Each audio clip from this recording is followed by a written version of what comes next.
말아도 돼. 근데 찍어 놓으면 좋은 게 계속 들어올 때마다 아, 내 전공하고 무슨 관계가 될까? 난 앞으로 뭐가 관계될까? 이 고민을 매번 하면 좋겠죠? 그러면 기말고사가 풍부해지겠죠, 내용들이? 이거 하나 낼 거예요.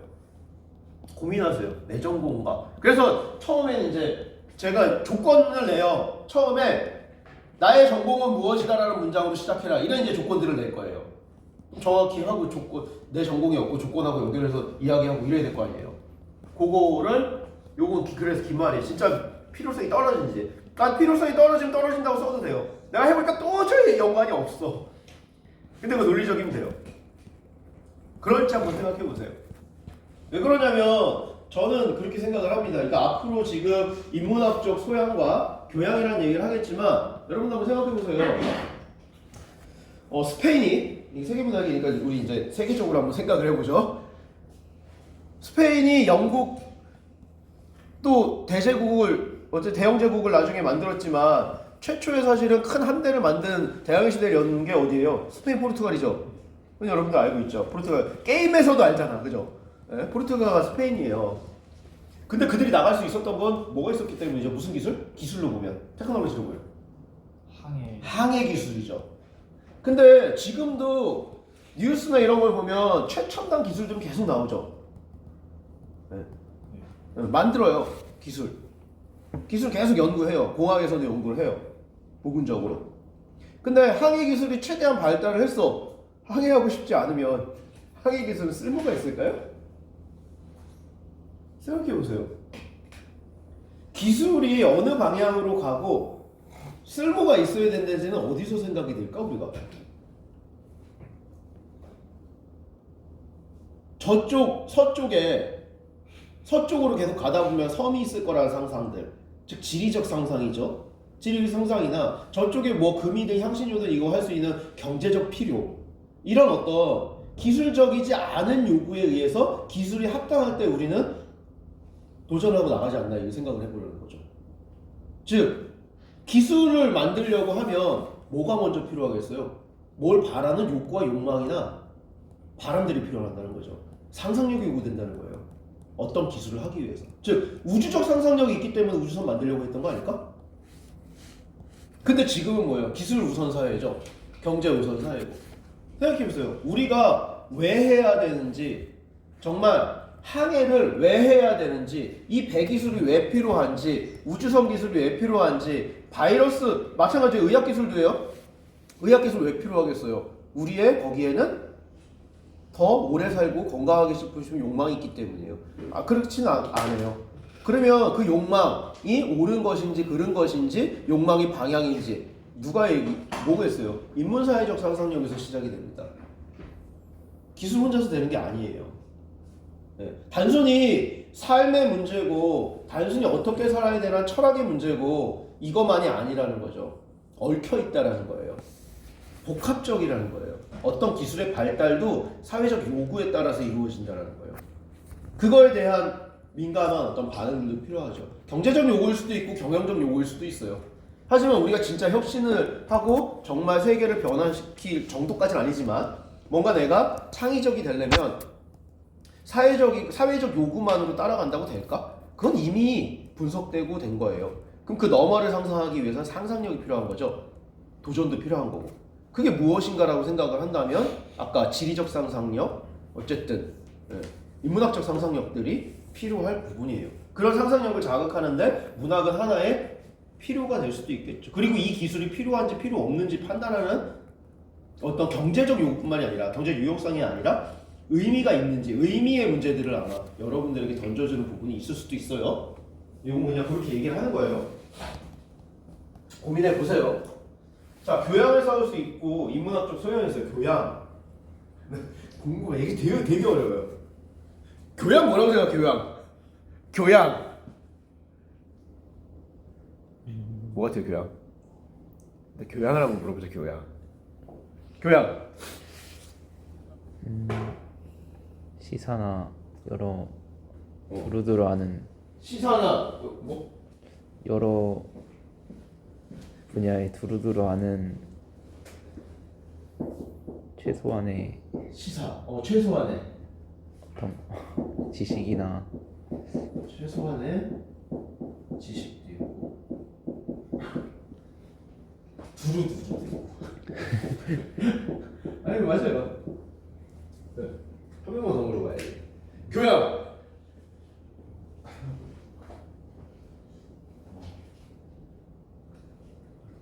자기 전문 분야를 제외한 전문 분야를 제외한. 좋아요. 그런 얘기가 하면 돼요. 전문 분야 여집합이라고 불릴까? 수학적 여집합 이러면 될까? 전문 분야 여집합? 전공 분야 여집합? 뭐 이러면 되는 거 아니야? 전문 분야, 전공 분야.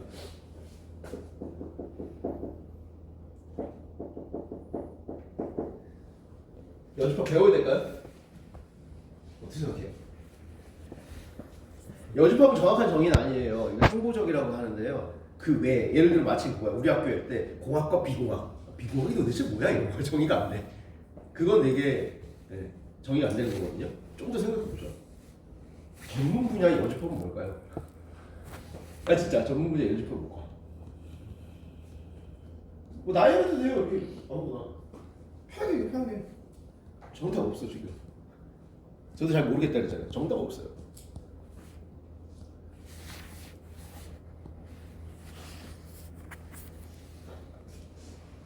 저거를 배우기 뭘 배우기에? 여집합을 배워? 교양. 한 번 더 물어봐야지. 교양. 거의 과학이나 예술, 문화. 그래. 그런 거 나열해도 돼요. 자, 과학, 예술, 또 문화? 그거에 관한 기초적인 지식이라든가. 요거에 뭐 이런 거 플러스 기초적 지식? 그럼 이 기초적 지식은 뭐예요? 뭔 기초야? 뭔 기초? 기초를 많이 쓸 거예요. 뭔 기초? 기초적 지식? 기초 뭔데? 그러니까 이것도 최소한의 지식. 이것도 뭔데? 그죠? 뭐야 최소한이야? 기초 뭐야 도대체? 두근무설하게. 최소한 뭐예요? 최소한. 최소한이 뭐예요? 이 최소한은 뭐에 대한 최소한이에요? 뭐에 대한 기초예요? 두 명한테 한번 물어볼게요. 얘기하는 사람한테. 야, 뭐에 대한 최소한? 그냥 이야기 나눌 수 있는. 이야기 나눌 수 있는? 근데 전공 지식으로도 이야기 나눌 수 있잖아요. 이 앞에는 그냥이야 그냥? 그냥 이야기 나눌 수 있는? 이 그냥의 속성은 뭡니까? 어? 그냥의 속성은 뭐예요? 전공이 아니더라도 그러니까 저기 또 나오네 여집합. 최소한에 최소 뭘까? 기초.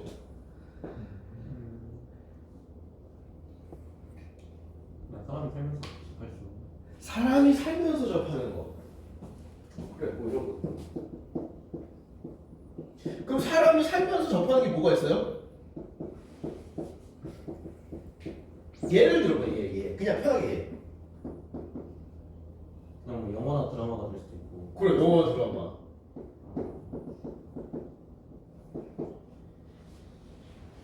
그냥 가스레인지에 불을 피운다거나 가스레인지 불 피우기? 그런 느낌으로. 그 무슨 뭐 이게 생활 그냥 생활? 생활? 네, 생활. 생활 지식 이런 거? 네. 어떻게 하면 저기 숯불고기를 어떻게 잘 볼 것이고 이런 것들? 그런 것들. 그럴 수 그게 교양일까? 그러니까 여러분한테 물어본 게 교양. 그러면 굳이 대학에서 교양을 쌓을 필요가 있을까요? 저는 이 질문이에요. 만약에 여러분들 그렇게 생각하는데 이렇게 돈 내고 앉아가지고 시간 해갖고 계절까지 해가지고 들으라고 그러니까 이건 누군가 들으라고 설계해놨기 때문이에요. 설계해냈기 때문이야. 이제 이걸 배우고 자 그럼 대학 그냥 원론적인 질문을 해보죠. 그럼 대학에서 교양을 가르칠 필요가 있을까?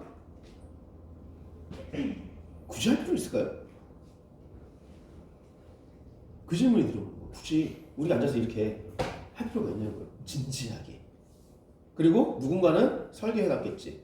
뭐 누군가 시선에 따라서는 인문학이나 경제학이나 다양한 것들에 대해서 밥벌이를 자기네 했으니까 뭔가 체계했다고 얘기할 수도 있겠지. 단순히 밥벌이만 할까? 몇천 년 동안, 아니 몇백 년 동안 인문학을 뭔가를 하려는 건 단순한 밥벌이의 욕망들만으로 이루어질까? 라는 거죠. 아니, 이러고 있어요. 뭐, 그럼 뭘까? 왜 해야 될까? 도대체 교양이 뭔데? 제가 생각하기에 네. 저희는 일단 공대니까 공대 나왔을 때. 이 전공 분야는 아마 공대 이런 걸 거야, 그지? 이제. 제가 항상 접하는 게 기술적으로 접하다 보니까 그런 네. 마음이나 정신적으로 좀 편안하게 쉴 수 있는 게 교양이라고 생각해서 그런 걸 가르치는 게 아닐까요? 아. 그러니까 어떤 잉여로움 이런 것이 이런 거 잉여로움 편안함. 네. 그래서 인기 있는 거 아니에요? 저기 행복 심리 이런 것들 되게 잘 K묵 하면 막 행복 심리 이런 거 나오고 그죠? 근데 그것도 학교에서 할 필요가 있어. 뭐 여기가 무슨 집단 심리 상담소야? 그거 외주시면 되잖아 다. 근데 철학도 해요. 역사도 해요. 철학 역사는 왜 할까? 그냥 좋아하려고 그냥 책 읽으면 되지. 근데 여러분들이 이렇게 생각하는 일부들이요, 지금 공대 교수들의 일부들하고 똑같아요. 하나도 차이 안 나요. 네. 그냥 교양은 어디 온라인 교육이나 이런 데서 들으면 되는 거래. 진짜로. 농담이 아니라요. 제가 그래서 정말 교양 없다는 생각이 들더라고. 왜냐면요, 교양의 다른 말을 좀 바꾸면 인문학적 소양이라고도 얘기할 수 있어요. 근데 이거 느낌 달라지죠? 인문학적 소양은 뭐 같아 또? 인문학 소양, 인문학적 소양. 뭐 같아? 철학. 철학! 이제 구체적으로 나와. 철학. 학문으로서 철학. 또 역사. 근데 소양이 뭔데요? 소양? 기운. 소양이 뭔가? 그러니까 이런 말들이 우리 따져봤냐 이거죠. 사실 이런 말들을 따지는 게요, 이게 인문학이 하는 행위들이에요. 이게 인문학이 하는 행위예요. 이게 어떻게 보면 넓게 보면 교양이라고 얘기할 수 있는데, 우리가 교양이 갖고 있는 게 애매하긴 해요. 왜 그러냐면 교양은 한국어에 없던 말이에요. 그러니까 한국어에 없던 말들이 되게 많아요. 그러니까 20세기 들어오면서 일본이나 중국 내지는 우리 자체가 번역한 번역어들이 되게 많아요. 그 중에 교양도 번역어예요. 인문학도 번역어예요. 다 번역어예요. 그래서 우리는 우리가 갖고 있는 느낌과 원어의 느낌들을 차이 때문에 우리 스스로 언어가 변화해서 번역어 느낌이 대표적으로 달라져요. 그 대표적인 게 기술이에요. 지금 우리 학교에서 그 얘기 하죠. 그 사람을 향한 기술, 그 얘기 나오죠. 들어봤죠? 근데 되게 웃긴 얘기인 거 알아요, 그거? 기술은요, 원래 사람을 향해요. 여러분들이 생각은 못했지만요, 자, 기술은 번역어입니다. 대신 언제 번역이 어떻게 들어왔는지 모르겠어요. 왜냐하면 기술이라는 우리나라의 최초 용례는 제가 찾아본 결과로는 1860년대인가 1870년, 74년인가 하여튼 70년대에 수신사, 일본에 이제 뭔가 새로운 문물을 배우러 가는 일본의 수신사에 갔다 와서 고종이 그래요. 야, 성냥 만드는 기술 봤냐? 이래요. 그게 우리나라 최초 용례예요. 그 전에 기술이란 말은 우리나라는 없습니다. 아예. 왜? 우리나라는 기나 예로 끝나거나 술이라는 게 다른 말이야 다. 그러니까 예를 들어 법술, 법과 관련된 건 법술이라고 했어요. 그리고 여러분들 알지만 말 타면서 무슨 기계 부리는 거 있죠? 그런 거는 마상술 이렇게도 얘기했고요. 그리고 상술이라는 말도 있잖아요. 상업적인 기술. 나쁜 말은 아니었어요. 원래 상술이라는 말은 상업적 기술이고. 그런 식으로 기로 끝나거나 예로 끝나거나 서예라는 말도 있잖아요. 글씨 쓰는 거 서예. 이런 걸로 우리는 그러다가 이제 기술이라는 말이 어느 순간 들어와요. 근데 들어오기 전에 자체적으로 한국에선 기술이라는 말이 쓰였던 것 같아요. 왜냐면 1894년에 갑오개혁 일어나고 보니까 그때 기술이라는 말이 우리나라에 범람을 합니다. 근데 그 시대에 일본의 영어 내지는 독일어, 일본어 번역 사전이 제일 중요하잖아요. 제일 중요해요. 거기에 기술이란 말이 없어요. 일본을 통해서 들어오지도 않았어요. 초창기. 그래서 이 얘기를 동문과 교수님하고 얘기하다 보니까 밀렌도르프가 아마 독일어 테크놀로기를 기술로 번역했을 거다라는 가설은 세웠어요. 근데 아직 저도 증거를 못 찾았어요. 탐구 중이라서. 근데 어쨌든 기술인데요. 기술이란 말도요. 기술이란 자체 이제 그게 원어는 원래는 독일에서 와요. 독일에서 테크놀로기에서 와요. 테크놀로기는 영어로 올로지랑 똑같은 말이에요. 테크놀로기인데 테크놀로기도 오래된 말이 아니에요. 1700 맞을 거예요 아마. 1760년대인가 독일의 한 대학에서 테크놀로기라는 책자를 만들어갖고 수업을 시작해요. 그게 세계 최초의 기술이라는 어휘의 탄생이에요. 근데 원래 기술이란 뜻은 우리가 평생 있었겠죠. 왜냐하면 돌도끼도 만들어야 되고 뭐 이런 거 만들어야 되니까 기술은 있었을 거야. 뭔가 기계나 이런 것들은. 하지만 기술이란 말 자체는 건데. 근데 그 테크놀로기라는 책자를 보면 그런 것들이었어요. 최신의 와인 짜는 기계. 뭐 이런 것처럼 가장 최신의 어떤 그 기술, 우리가 지금 얘기하는 기술이었어요. 그러니까 기술은 기본적으로 최신성이 있었어요. 최신성. 여기 공대에 있기 때문에 제가 얘기해 주는데 어디 가서 못 들어요 이거. 제가 연구한 일부러 공부하고 이렇게 한 거라. 테크놀로기에는 어쨌든 최신성이 있는 거예요. 그 다음 두 번째는 실용성이 있어요. 프랙티컬하다는 거죠. 그러니까 아까 기계 도구가 만들어지는 거예요. 그 다음 여러분들이 놓치고 있는 게요. 우리가 테크닉도 기술이라고 번역하죠. 네. 테크닉도. 하지만 여러분 알지만 테크닉을 하는 사람은 누구라 그래요? 테크니션이라고 하죠. 네. 그 사람들은 공장이나 이런 데서 가장 기본적인 어떤 걸 다루는 사람들이죠. 테크니션이에요. 근데 우리는 기술이 두 가지로 번역이 다 되는 거예요. 테크닉도 기술인 거고요. 테크놀로지도 기술이에요. 근데 테크닉과 테크놀로지는 너무 큰 차이예요. 왜 그러냐면 느낌 오죠 영어로는. 테크닉과 테크놀로지. 근데 테크놀로지 여러분들 기술이라고 번역하면 이제 지금 특성화로 됐지만 옛날엔 기계공고라고 해갖고 기술자, 기계공, 기계 이러니까 좀 낮춰보는 느낌이 있잖아요 우리나라에서. 그건 이미 실업계 해갖고 1894년에 기술자라는 말이 그렇게 번역되기 시작하면서 우리는 머릿속에 굳어진 거예요. 되게 재밌는 얘기 하나 해줄까요? 산기대 알죠? 산기대 이름 바꿨죠? 뭘로 바꿨어요? 한국공학대학교 딱 보고서 야 진짜 저 이름을 지은 사람들은 뭘까? 그리고 저거는 왜 이럴까? 제가 진짜 웃었어요. 왜 그러냐면요 여러분 되게 재밌는 거 하나 얘기해 준다는 게 뭐냐면요 세계에서 유명한 우리가 공대라고 하는 대학이 어디예요 미국에? MIT죠? MIT 원어 따져봤어요? MIT 원어 뭐예요? 매서추세츠 아니 원어 고가대가 우리말이고 매서추세츠 MIT잖아. 매서추세츠 뭐예요? I 인스티튜트 오브 T잖아. T 뭐예요? 어? 뭐야? T가 뭐 있어? 테크놀로지예요. 근데 뭐라고 번역해 우리나라에서? MIT 공대래. MIT 기술대예요.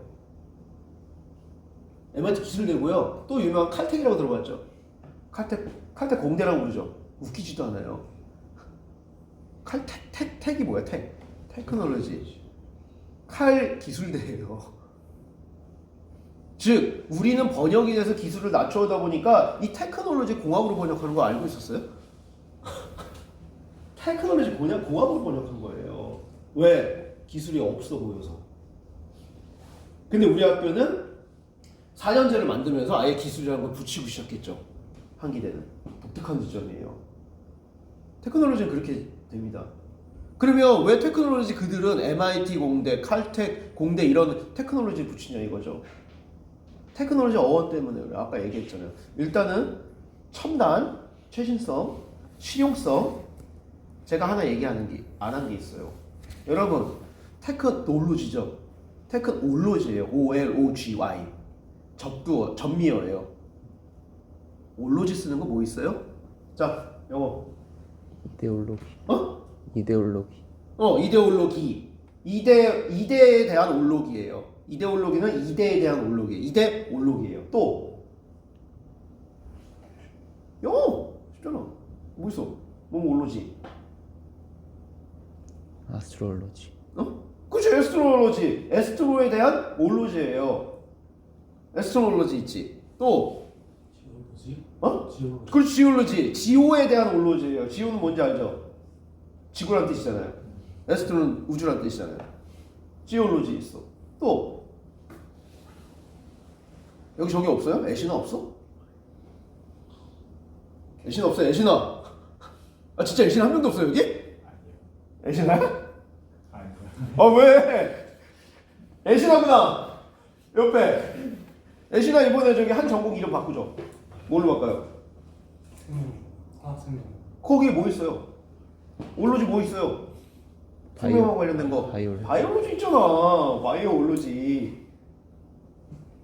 그럼 올로지 끝나니까 테크놀로지죠. 그럼 이제 이해돼요. 자, 다시 정리해보죠. 2대 올로지, 관념과 생상에 대한 지식체계. 네. 관념이라고 얘기하는. 또, 그러니까 그래서 관념이라고 하는 거는 그냥 관념이 아니라요. 어떤 생각이나 그런 것들에 대한 총체적인 체계라는 뜻이에요. 네. 그리고 아까 에스트로놀로지, 에스트, 천문학이라고 번역되죠? 네. 천문에 대한 지식이죠. 바이올로지, 생물에 대한 거죠. 그 다음에 뭐 있죠 하나? 지올로지, 지리, 지구에 대한 올로지죠. 또 있어요, 올로지. 뭐 있지? 방금 떠올랐었는데. 비올로지도 있어, 비올로지. 여러분 모르지만 그러니까 바이올로지 말고 그 문헌학이라는 것도 있고요. 철학은 예전에 문헌학이라고 하죠. 피올로지라고 했어요. 피올로지. 필라에 대한 올로지. 그럼 테크놀로지 어떻게 번역해야 될까? 번역을 해보세요. 기술이란 말 말고. 이거 보니까 기술이 안 맞아요. 왜? 천문학, 생물학, 지질학, 관념, 이게 올로지로 끝나는 말들이에요. 그럼 테크놀로지 어떻게 번역해야 될까? 최첨단. 어떻게 번역해야 될까? 기아. 무슨 말? 아니에요. 테크놀로지니까. 테크를 뭐라고 할 거야? 테크 그냥. 왜냐면 생물학, 지질학, 지구학. 그럼 무슨 학이라고 올로지를 번역하면 되잖아요. 뭐? 첨단학? 뭐 그렇게 하고 싶으면 그래도 되지. 근데 이제 그렇게 되면 테크가 또 번역이 되지. 바이오가 생물이기 때문에 바이올로지가 되는 거죠. 그러니까 테크닉이 뭐가 돼요? 기술이죠. 기술학이라고 번역해도 돼. 사실 기술학이에요, 기술학. 되게 총체적인 지식이 되게 큰 거예요. 그럼 기술학이라고 한다면 그 기술은 첨단이고 실용성이 있다면 기본적으로 실용성은 어디에 들어가요? 사회, 생활, 관습과 맞물려야 되지 않아요? 실용성이 있어야 되면. 그러면 인간을 향한 기술이라는 말을 할 수 있어요? 기술 자체는 인간 중심적인 거고 사회 중심적이고, 사실은 인간을 향한 건 필요한 건 뭐냐면 인간을 향한 공학이 필요한 거죠. 공학은 엔지니어링이니까. 네. 증기기관학이죠, 사실은. 엔진학이죠, 엔진학. 네. 엔지니어링이에요, 그것도. 올로지도 아니고 나중에. 네. 그래서 테크놀로지가 크게, 외국에서는 테크놀로지를 크게 세 개로 나눕니다. 즉 기술을 만들 수 있는 기술학의 세 부분이 뭐냐면 엔진을 다루는 엔지니어링이 있어요. 근데 그거는 18세기 증기기관 발달하고 나서예요. 더 오래전부터 가장 최초의 테크놀로지는 뭘 것 같아요? 아까 제가 힌트 줬죠. 돌도끼 만들고 뭐 만들고 이런 거잖아. 디자인이 최초의 기술일 수도 있어요. 그러면 우리가 동굴에 살다가 그 다음에 뭐 지어야 돼? 움집 지어야죠. 그 다음 나오는 기술이 뭐겠어? 건축이죠. 아키텍처가 나오죠. 사실 우리는 공학 계열이라고 하지만 완전 비공학이에요. 디자인과 아키텍처. 그 일부는 공학을 다루죠. 역학을 다룹니다. 역학은 공학적인 부분 얘기하죠. 근데 원래 역학도 꼭 공학적인 건 아니잖아요. 네. 증기기관에 의한 동력학이나 엔지니어링이지, 원래 건축술인 정력학들은 그대로 있는 역학들은 또 다르잖아요. 그러니까 우리가 한번 체계를 바꿔보자는 거예요. 이런 게 하나의 인문학적 방법론들이에요. 우리의 사유를, 우리의 생각들을 어떻게 바꿀 것인지 언어부터 따져가는 것들. 그래서 기술이라고 얘기한다면 정말 마음 정신이 이게 구분이 되는가라고 할 때 사실 포함되겠죠. 네. 그래서 번역어를 제가 얘기했지만, 이제 기술을 시작했지만, 그럼 교양의 번역어와 인문학의 번역어는 뭐가? 그러면 오늘 이제 앞부분 끝낼 거예요. 교양은요, 독일어에서 와요. 독일어에서 옵니다. 밀둥이라는 말. 밀둥이라는 말에서 와요. 위키 찾아도 다 있을 거예요. 밀둥에서 오는데요. 밀둥은 그 우엔지 웅을 빼면요, 빌트에서 EN, 빌덴이라는 동사에서 오는 거예요. EN, 뒤에 EN은 독일어 붙여야 되거든요. 독일어 하는 학생이 있는지 모르지만 빌덴이라는 동사에서요. 빌덴은 그 나중에 영국 얘기, 우리 영국 얘기 할지 모르겠지만 얘기할 거야 아마. 영국이 지금 나와 있는 잉글리시 있죠, 영어. 영어의 가장 기반은 뭐냐면 독일어예요. 왜냐면 저쪽 북쪽 게르만 민족들이 영국을 침공해서 그 언어를 가장 토착으로 만들어요. 그러면서 거기에 앵글로색슨이 섞이는 방식이에요. 그래서 영어도 똑같죠. 만들다가 뭐예요? 빌드잖아. 빌덴이잖아요. 발음이 똑같아요. 빌덴이야, 빌둥. 만들다. 뭘 만들어? 교양을 뭘 만들어요? 교양이 만들다라는 뜻이었던 거예요. 만듦. 뭘 만들까? 이런 거죠. 근데 그래서 빌둥을 나중에 번역을 합니다. 영어에서. 영어는 빌트로 안 만들어요. 왜냐면 빌트는 실제로 건설하고 만든다는 생각이 드니까 영어는 다른 식으로 번역을 해요. 컨트롤이라고 번역을 해요. 이것도 번역이에요. 영어가 먼저가 아니에요. 그리고 누구는 경작하다처럼 컨티베이트예요. 그러니까 에듀케이티드가예요. 그러니까 뭔가 사람을 변하게 하는 것, 교육 이런 걸 교양이라고 봤던 거죠. 영어권에서는 어느 정도는. 그러니까 컬처럴드가 되면 뭐예요? 되게 우리 보면 문화적인 느낌이 들죠. 그래서 교양이 우리는 일부는 그것처럼 느껴져요. 엘레강스한 것처럼 뭔가 우아하게 아는 것 같은 지식. 그게 교양이 돼버려요. 그래서 야 교양 있게 행동해 라는 말에는 약간 그런 느낌이 드는 거예요.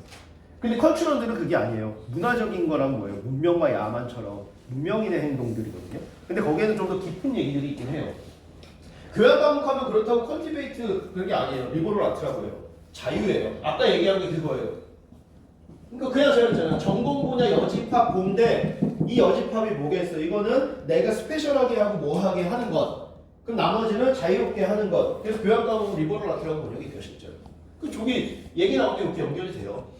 교양은. 근데 리버럴한 거죠. 리버럴은 자유롭게라는 거죠. 자유롭게라는 거는 단순히 여집합이나 정신이나 마음에 잉여놓은 쉬는 게 아니라 마음과 정신을 들여볼 수 있든 이 철학이나 역사는 또 다른 인간다움에 대한 학문이 되는 거죠. 그렇기 때문에 인문학이 되는 거예요. 인문학은 원래 번역어는 라틴어에서 와요. 후머니타스에서. 휴먼, 인간 중심적인 학문인 거죠. 인간에 대한 학문인 거죠. 그럼 인간에 대한 학문은 단순히 교양이냐라고 얘기했을 때 아니에요. 여러분들 친구들하고 싸우든 가족이든 가족이 나한테 뭐냐? 도대체 쟤는 뭐야? 이런 식으로 의미를 찾죠. 가족과 이런 것들. 즉 인간의 활동들에 대한 의미를 여러분들 계속 찾아요. 어제도 저희 학생들하고 독서 토론을 했는데 참을 수 없는 존재의 가벼움 가지고 독서 토론을 했는데 거기도 그렇지만 정말 우리는 인생을 얼마나 무겁게 살아야 되며 얼마나 가볍게 살아가야 되며 참 가벼움과 무거움 사이에서 어떻게 우리는 살아가야 될 것인가 이런 고민들을 하게 된다는 거죠. 여러분도 그럴 거야. 앞으로 어떻게 살 것인가. 그리고 나는 누구인가라는 고민을 많이 하죠. 도대체 나는 누구고 나는 어떻게 살아야 돼요. 그럼 나는 누구인가라고 생각해보세요. 그러면 나는 뭐뭐다라고 정리를 해나가야 되죠. 그게 빌둥이었던 거예요. 나다움을 찾는 것, 내가 누군지를 만들어가는 것, 빌드인 거죠. 그러니까 단순하게 뭔가 이렇게 야만인에서 교양 있는 이게 아니라 여러분들 교양 있는 걸 조금 더 생각을 해보세요. 교양 있는 건 뭐예요? 상대방을 배려하는 문제들도 있어요. 상대방에 대한 이해가 필요해요. 상대방에 대한 공감이 있어야 우리는 교양 있다고 얘기할 수 있어요. 왜? 문화가 다를 수 있거든요. 외국 가서도 교양 있게 행동해 하면 그 나라의 문화와 관습들을 이해해 나간다는 거죠. 단순한 지식의 문제들도 아니에요. 즉 거기에는 늘 누군가 대상이 있다라는 거죠. 그 대상에 대한 이해가 필요한 거죠. 그럼 그건 뭐예요? 나의 변화인 거죠. 내가 지식을 넓히고 이해를 넓히고 공감을 하고 그 행위들, 그 모든 게 인문학에 들어간다는 거예요. 그래서 인문학적 소양은 번역이 저렇게 돼요. 날리지이기도 하고 리파이먼트라고도 해요. 그러니까 지식이기도 하고 교양인데 문제는 뭐예요? 지식을 많이 안다고 인문학이 되잖아요. 그러니까 인문학은요, 여러분들 인문학 서점에 있는 인문학 서적에 인문학이 있지 않아요. 인문학은 어디 있냐면요, 여러분들 각자 마음속에 있어요. 예를 들면 드라마를 보고 영화를 보고 감동하고 울 수 있으면 그게 인문학적 소양이 충분히 있는 거예요. 거기서 시작이에요. 별거 없어요, 인문학적 소양. 그냥 지나가는 고양이가 너무 추워서 배고파해서 먹을 거 주면 그게 인문학적 소양이에요. 왜? 공감할 수 있기 때문에. 그렇기 때문에 지식이냐라고 했을 때 영화, 드라마, 아까 제가 생활 지식 그럼 이 안에서 들을 필요가 있냐 얘기했잖아요. 사실은 인문학적 소양은요 생각해 보세요. 철학을 안 배워도요 농촌에서 아니면 노동 현장에서 일용직 근로자로 일을 해도 사람에 대해 이해하고 사람을 아낄 수 있으면 그 사람은 인문학적 소양이 충분하다고 얘기할 수 있지 않을까요? 책 속에 있지 않아요. 인문학적 소양 자체가. 그런데 우리는 왜 대학에서 그러면 이걸 하는가라는 질문으로 돌아오는 거죠. 그죠? 왜? 우리는 평소에 생활에서 그런 자기 세상을 돌아보거나 이런 것들을 따로 시간을 내지 않으면 못해, 너무 바빠서. 그리고 여기 있는 친구들은 다른 데보다 더 정규직에 갈 가능성이 높아져요. 그렇잖아요. 그건 알죠, 여러분들도. 다른 데보다 왜? 시험을 열심히 보고 하는 거는 조금 더 나은 직장을 가겠는데 낫다라는 건 정규직이고 연봉을 좀 더 받는 직장들이죠. 여러분들이 전문대 대학원, 전문대 나온 친구들하고 경쟁했을 때 유리하다고 생각할 거 아니에요, 사실은. 네. 그러면 그거 뭐예요? 사회에서 적어도 중간 이상의 위치들을 여러분이 할 거란 말이죠. 그랬을 때 여러분이 갖고 있는 사회적 책임, 후세대에 대한 문제들, 윤리적 책임, 이것들을 더 배워야 될 사람들인 거죠. 왜? 경쟁을 하느라 더 소홀히 다뤘던 부분들이에요. 하지만 다음 세대나 주변을 위해서 더 필요한 것들은 그런 공감 능력과 이해 능력들이 또 필요하겠죠. 인문학은 거기에 있는 거예요. 그래서 지식도 아니고 그래서 지식이 필요한 이유는 딱 하나죠.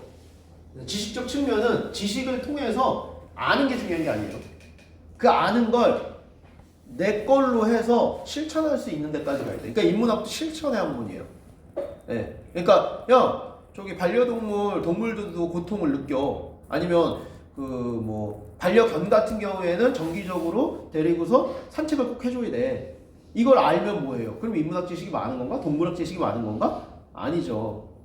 실제 그것까지 해서 그 개의 상태를 보고서 같이 반려견을 데리고 산책할 수 있는 데까지 가야 인문학적 소양이 되는 거죠. 그러니까 지식이 자기의 실천 행위로까지 연결될 때 인문학이 되는 거예요. 그러니까 여러분들이 인문학적 소양이 없는 게 아니야. 하지만 어떤 지식에 의해서 그 소양들을 좀 넓히고 깊이 할 필요가 있고요. 그거를 좀 더 대학에서는 전문적으로 좀 왜? 대학을 나온 사람은 좀 더 좋은 위치에 가서 힘이 있을 거거든요. 왜? 누군가의 관리자가 나중에 되고 그럼 또 힘이 있게 되고 조금 더 돈을 많이 벌게 되면 그 어떤 위치에서 손님으로서도 힘이 있게 되고 그 힘에 대한 조절들, 힘에 대한 관리들, 그 위치에 대한 자각들 이런 것들이 아마 인문학에 대한 요구들과 필요이기 때문에 여기서 하지 않을까라고 생각을 해요. 답은 아니에요. 여러 가지 생각을 할 수 있어요. 그래서 사실 인문학적 소양은 정리하면 인간다움이에요. 그래서 굳이 여기 안 앉아 있어도 돼. 네. 그런 게 인문학적 소양이라고 볼 수 있는 거죠. 그렇게 된다면 아까 잉여로운 쉬는 거라고 했지만 쉬는 거라기보다는 내 마음이 너무 바쁘지 않은가? 내 삶은 어떤가 하면서 잠시 멈춰서서 나를 거리두고 보고 사회를 거리두고 보고 성찰하고 반성할 수 있는 것, 이게 인문학적 자질들과 소양인 거예요. 근데 그거를 우리는 훈련을 못 받아왔어요. 왜? 시험만 보고 인강만 보고 성적 해갖고 대학 들어와야 되니까. 특히 우리 학교는 더 해. 열심히 저기 프로젝트하고 시험하고 HRD 듣고. HRD 좋지. 하지만 HRD는 저희하고 반대 학문이에요. HRD 어떤 약자예요? Human Resource Development. 발음 되게 좋다. 네, 인간이 리소스예요. 도구예요. 대상이고. 네, 인간다운 게 아니라 인간을 어디다 부품처럼 놔야 되는 학문이에요. 네, 그러니까 인간성을 잃은 학문인 거죠. 저희하고 반대예요. HRD는 거기서 시작. 그래서 어쩌면 여러분들이 답답해하는 게 그럴 거예요. 자기 스스로가 HRD 학문을 하면서 도구화 되는 경험들과 느낌들을 받을 수 있어요. 인간에 대한 도구화들. 인문학은 그 반대에 있죠. 인간이 인간다워야 되는 거죠. 실수도 할 수 있고 잘못도 할 수 있고. 근데 HRD는 인간의 실수와 잘못들을 생각은 하지만 그게 최대한 없어야 되니까 제도와 규칙들을 만들고 계속 뭐를 짜 넣는 거죠. 하지만 인간은 실수할 수 있거든요. 잘못할 수도 있고 다른 방향으로 갈 수 있거든요. 그게 나중에 여러분들이 선배 사수가 되든지 회사에 가서든지 괜찮아 그런 거 이 한마디 할 수 있는 거 이 한마디 하려고 인문학 하는 거예요.